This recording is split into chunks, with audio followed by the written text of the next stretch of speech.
I think Tony Romo obviously is a great talent. He understands the game. The question becomes, and that's the question with everyone else, is how we are able to communicate that and draw in the audience. And I think he has the ability to do it. And so I believe in Tony. I think he has the great personality. I think he has a lot to talk about, a lot to share. He's going to bring insight from different perspectives. As a quarterback, you see a lot, you understand a lot, you know a lot about the game, and you should be able to talk about it. And he should do a good job. Well, I know one thing. He's had the challenge of getting his brains beat in.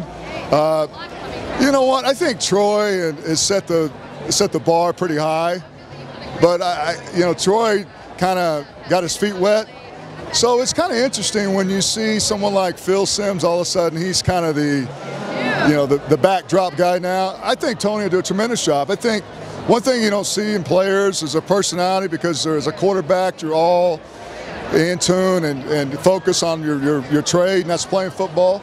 I think a lot of people will be surprised. I mean, I like Tony, and what a great segue for him. I mean, think about it.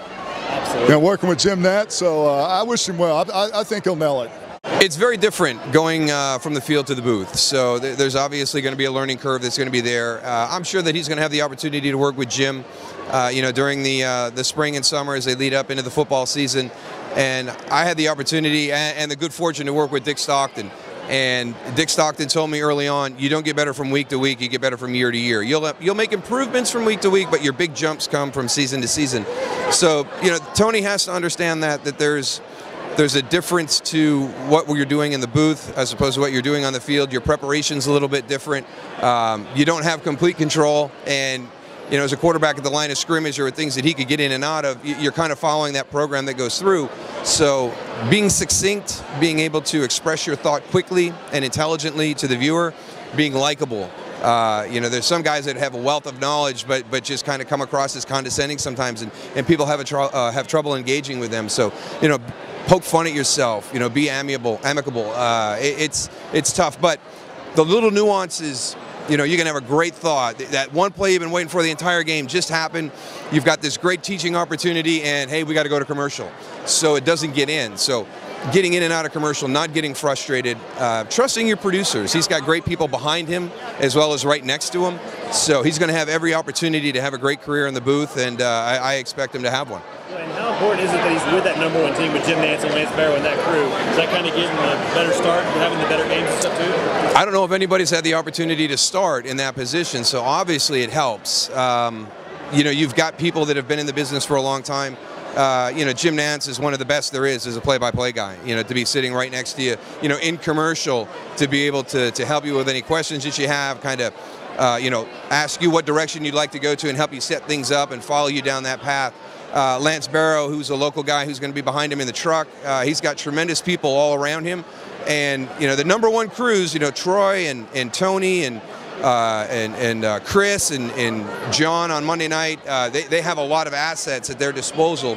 And that will be a little bit overwhelming to him when he's young, is understanding the camera angles and what is the best opportunity, where's the best angle to teach that.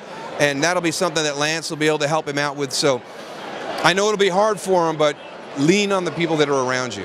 They've been doing this for a long time. They've been very successful. They've won a lot of awards. You're in their turf right now. So lean on them, listen to them, learn from them. He'll do fine. He's going to have a great career. How hard is it as a former Cowboy when you're calling a Cowboy game, knowing the Cowboy fans are thinking you're being too hard on them and the opposing team thinking you're rooting for them? Exactly. You're not going to win. The Cowboy fans are going to think you're too hard.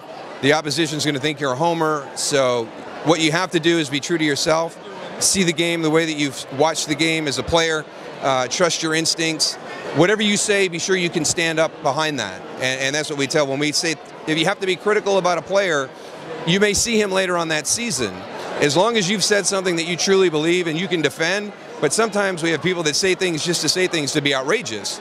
And that's when you can run into some issues. So, if you have to take that stance and maybe you're on the other side of that fence and you're being a little bit critical of a player or a scheme, just be fully aware that you may see that team down the road, and you've got to be able to back up the criticism that you expressed during that broadcast.